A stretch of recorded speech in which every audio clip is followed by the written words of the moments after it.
സബി ഇപ്പൊ 2 മണിക്കൂർ എന്നെ ഇന്റർവ്യൂ ചെയ്തു. എല്ലാ കാര്യങ്ങളും പറഞ്ഞു. 24 വയസ്സ് പ്രായം. അപ്പൊ നമ്മുടെ നാട്ടില് ഈ അടുത്ത സമയത്ത് കാണുന്ന ഏറ്റവും പ്രധാനപ്പെട്ട പ്രശ്നം ഒരു 18, 24, 25 വയസ്സുള്ള കുട്ടികളിൽ അധികവും നല്ല കഴിവുള്ളവര്, പ്രൊഫഷണലിസ്റ്റുകള്, ഉയരത്തിലെത്താൻ സാധ്യതയുള്ളവര്, അവരൊക്കെ അവരുടെ ചിന്തകൾ മാറി ലഹരിക്കടിമപ്പെട്ട് അവരുടെ ജീവിതം തന്നെ തകർന്നു പോകും. എന്താണ് ഇതിനൊരു പ്രതിവിധി എന്ന് എല്ലാവരും അന്വേഷിക്കും.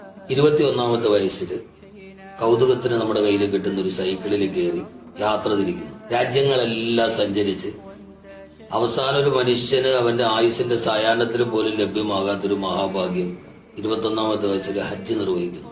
ഏഷ്യ ബുക്ക് ഓഫ് റെക്കോർഡ്സ് അടക്കമുള്ളതിലേക്ക് ഈ 21 വയസ്സുകാരൻ കയറി വരുന്നു.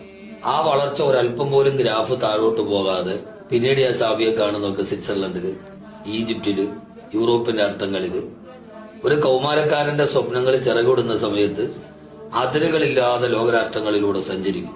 പിന്നീട് ആ വളർച്ച കൗതുകത്തോടെ നോക്കുമ്പോൾ UAE വലിയ അംഗീകാരമായ ഗോൾഡൻ വിസ കിട്ടും.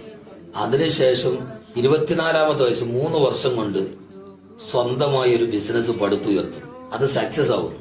സാബിയെ തേടി ആളുകൾ 24 വയസ്സുകാരനെ തേടി ആളുകൾ പുറകെ നടക്കും. ഏറ്റവും അവസാനം കാണുമ്പോൾ UAE കിരീടാവകാശി ഷെയ്ഖ് ഹംദാനുമായി കണ്ട് സംസാരിക്കും. വഴിതെറ്റിപ്പോകാൻ സാധ്യതയുള്ള ഒരു സമയത്ത് സ്വപ്നങ്ങളെ രൂപാന്തരപ്പെടുത്തി അതിന് മനോഹരമായി ചിറകുകൾ വെച്ച് ആ ചിറകിൽ ഒരു 24 വയസ്സുകാരൻ എത്തിപ്പിടിക്കാൻ കഴിയുന്നതിനപ്പുറം എത്തിപ്പിടിച്ച ഈ സൗഭാഗ്യത്തിന്റെ പുറകിലെ ഏറ്റവും വലിയ പ്രേരണ എന്താണ്? അങ്ങനെ ചോദിച്ചാല് 2 കാര്യമാണ് എനിക്ക് പെട്ടെന്ന് ഓർമ്മ വരുന്നത്.